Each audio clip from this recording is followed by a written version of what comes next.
ये घटना जो घटी है ये तो सही मायने में बहुत जघन्य है, बहुत ही दर्दनाक घटना है। ये तो जो दोषी हैं उनको, जैसा ममता जी ने कहा है कि पकड़ के उनको सख्त से सख्त सज़ा तक, उस अंजाम तक ले जाना है। ये डिटेरेंट ये नहीं होना चाहिए, कभी नहीं होना चाहिए, किसी कीमत पर नहीं होनी चाहिए। और इस तरह से हुआ है।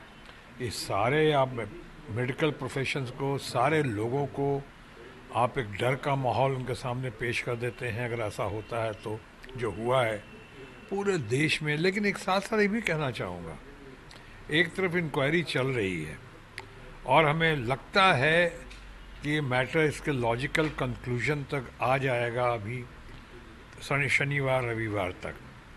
और जैसा ममता जी ने कहा है, जो देश की सर्वाधिक लोकप्रिय, कद्दावर, मैच्योर्ड और पॉपुलर लीडर हैं, उन्होंने कहा है कि अगर नहीं हुआ तो हम इसको सीबीआई में भी देने को तैयार हैं, हमें कोई आपत्ति नहीं है। लेकिन इसके साथ जुड़ा हुआ एक और कहना चाहता हूँ, भले ही बहुत जघन्य है, बहुत ही दर्दनाक घटना घटी है और हमें उनके परिवार के साथ, उन लोगों के, उनके डॉक्टर्स के साथ, उनके हॉस्पिटल के साथ, जो लोग उनके समर्थक और उनके साथ देते रहे, हम उनके साथ बहुत संवेदना और अपनी सहानुभूति और प्रार्थना अर्पित करते हैं। ये जो जघन्य है। लेकिन साथ में ये भी कहना चाहूँगा कि ये मेडिकल प्रोफेशन अभी भी चंद प्रोफेशन में है जिसको अभी बहुत लोग नोबल प्रोफेशन मानते हैं। अभी घटना जो घटी, भले कितनी जघन्य हो, दिल्ली में नहीं घटी है, वो घटी है कलकत्ता में। और सारे डॉक्टर्स का इस तरह से सड़क पे आ जाना, बहुत सारे डॉक्टर्स का, उस पे लगता है कि कल कहीं किसी पेशेंट को या किसी ज़रूरतमंद को अगर कल कोई मुसीबत हुई दिल्ली में, चाहे कुछ और भी ख़तरा पैदा हुआ बीमारी की वजह से, रोग की वजह से और डॉक्टर्स के नहीं मिलने की वजह से, तो क्या हमारे लोग उस अपने आप को माफ़ कर पाएंगे? उनका क्या कसूर है? वो पेशेंट हो, ज़रूरतमंद लोग जिनको ज़रूरत पड़ेगी है अन्य पूरे देश में, जबकि इंक्वायरी काम नहीं हो रहा होता, इंक्वायरी नहीं चल रही होती, कुछ लोग पकड़े नहीं जा रहे होते या किसी तरह की शिथिलता या सुस्ती नज़र आती सरकार में या समाज में, तब तो फिर भी मैं मान सकता था। मेरी प्रार्थना है, अपील है कि ये प्रोफेशन, हालांकि इस प्रोफेशन में भी वो पहले वाली तो बात नहीं रही जो, लेकिन क्या कई लोग तरह तरह की बातें और भी करते हैं, लेकिन इस तरह से सरकारी अस्पतालों में, बड़े बड़े अस्पतालों में इस तरह बाहर आ जाना, सहानुभूति, संवेदना हम समझ सकते हैं, पर उसमें आप अपनी ड्यूटी से विमुख हो रहे हैं।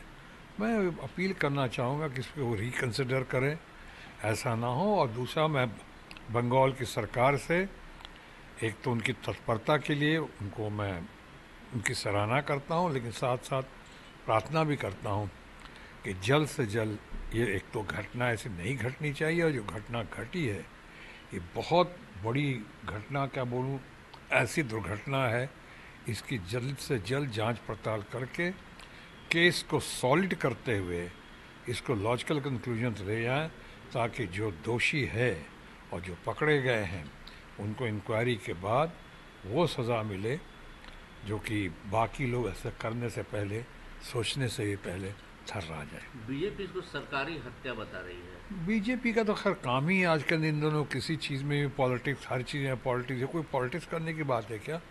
मैंने खुद कहा कि भाई, अगर बंगाल गवर्नमेंट या बंगाल के समाज, बंगाल के लोग में वो तत्परता नहीं होती, इनके क्राइम के बाद से ही मामला शुरू हुआ है और उस मामले में देख रहा हूँ काफ़ी मुस्तैदी के साथ वो लोग लगे हुए हैं। थोड़ा मौका तो दो। सरकारी हत्या कैसे? अभी दिल्ली में एक माँ बेटी की हत्या होगी कल परसों में, क्या हम कहें कि बीजेपी हत्यारा है? अभी तो वैसे से कितने कांड हुए हैं, हमारे दोस्त लोग हैं बीजेपी में, देश में कहाँ कहाँ क्या क्या कांड नहीं हो जाते हैं। इसके लिए हम ये तो नहीं कहते हैं कि वो दोषी हैं, बीजेपी दोषी। हम सब बीजेपी को अपील करते हैं कि भाई जल्द से जल्द इस मामले का निपटारा करें, जल्द से जल्द देखें आगे ऐसा ना हो और दोषी पकड़े जाएं। बात ये भी हो रही है कि जो महिला अपने आप को प्रधानमंत्री की कैंडिडेट या उनकी पार्टी की तरफ से बताया जा रहा था, उनके यहाँ ऐसा हो रहा है, इस पर क्या कहेंगे? किस महिला का जिक्र कर रहे हैं? ममता बनर्जी का। होगा। कभी उन्होंने अपने आप को कभी नहीं कहा कि प्रधानमंत्री के उम्मीदवार हैं वो। आरोप ये लगा जरूर रहे हैं ये opposition लगा, के ऊपर। अपोजिशन वाले तो करेंगे, उनके पास और कुछ कहने को नहीं है। अभी अभी मुंह की खाई है उन्होंने, अभी अभी मुंह की खाई है। जो नारा देते थे अब की बार 400 पार, और अब उसका पिछली बार नारा दिया अब की बार बंगाल में 200 पार। वो 200 पार तो हुआ, लेकिन वो महिला जिनका आपने जिक्र किया, ममता बनर्जी, उन्होंने 200 पार कर लिया और ये 70 पे ही लुढ़क के रह गए। और इस बार भी जो है कह रहे थे बंगाल में 30 से ज़्यादा सीटें लेकर आएंगे। 30 तो छोड़िए, 19 संभालना मुश्किल हो गया। 18-19 थे, वो भी नहीं आ पाए। 11-12 में फैसला हो गया, लुढ़क गए।